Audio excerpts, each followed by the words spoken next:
సింగరేణిలో జరిగిన అవినీతి కుంభకోణాల గురించి నిన్న మీడియా సాక్షిగా బయటపెట్టినా. ఈ రోజు నీకు కూడా లెటర్ రాస్తా ఉన్నా. నువ్వు ఒకవేళ రేవంత్ రెడ్డితో కుమ్మక్కు కాకపోతే వెంటనే సిబిఐ విచారణకు నువ్వు ఆదేశించాలని చెప్పి కిషన్ రెడ్డి గారిని డిమాండ్ చేస్తూ I'm writing A open letter to Kishan Reddy. Kishan Reddy గారు, నేను అన్ని ఆధారాలు ఇవ్వడానికి సిద్ధంగా ఉన్నా. రేవంత్ రెడ్డి బావుమరిదే ఈ యొక్క కుంభకోణాన్ని ఎట్లా నడిపాడు, ఎట్లా ఈ టెండర్లన్నీ రింగు చేశాడు, మరి కోల్ ఇండియాలో గాని అదేవిధంగా వెస్టర్న్ కోల్ ఫీల్డ్స్ లో గాని గతంలో సింగరేణిలో గాని ఎప్పుడైనా -10 నుంచి -20 టెండర్లు పోతుండే.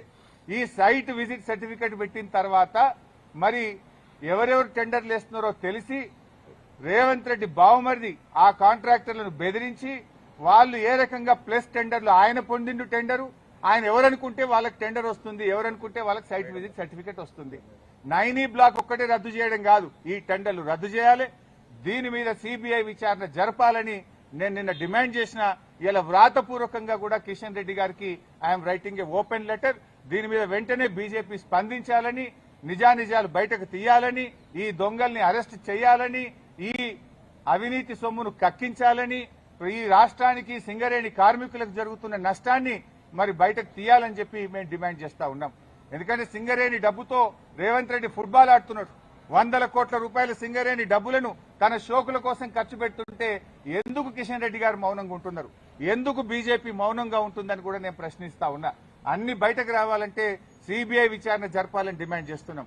సో మేము తప్పు చేయలేదు. నిన్న రాత్రి నోటీస్ ఇచ్చినా రాత్రే హైదరాబాద్కు వచ్చినాం.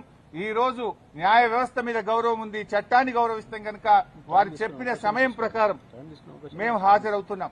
సమయం తీసుకునే అవకాశం ఉంది, కానీ మేము తప్పు చేయలేదు, మేము భయపడాల్సిన అవసరం లేదు.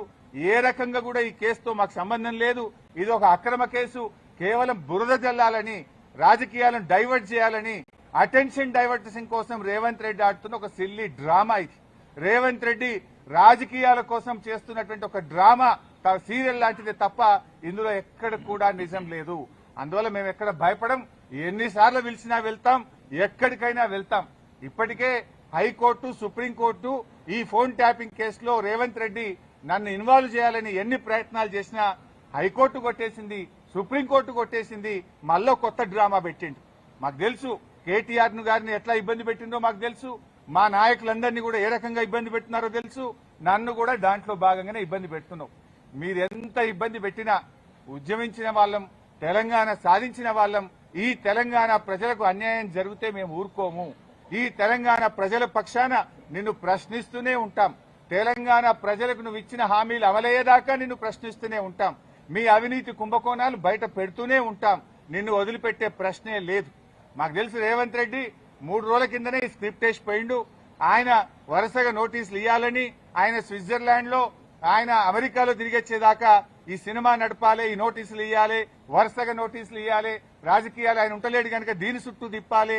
బీఆర్ఎస్ నాయకులందరూ మున్సిపల్ ఎన్నికల మీద దృష్టి పెట్టకుండా అటెన్షన్ డైవర్షన్. సంగారెడ్డిలో ఒక ఎమ్మెల్యే మొన్ననే చెప్పిండు, మేము ఉమ్మడి మెదక్ జిల్లాలో కష్టపడి పనిచేస్తే ఒక ఆయన చెప్పిండు మొన్ననే, ఇక నేను మళ్ళీ పోటీ చేయా, ఇక నేను మళ్ళీ ఓటు అడగా అని మా దెబ్బ కొడితే మొన్న ఒక నాయకుడు చెప్పిండు.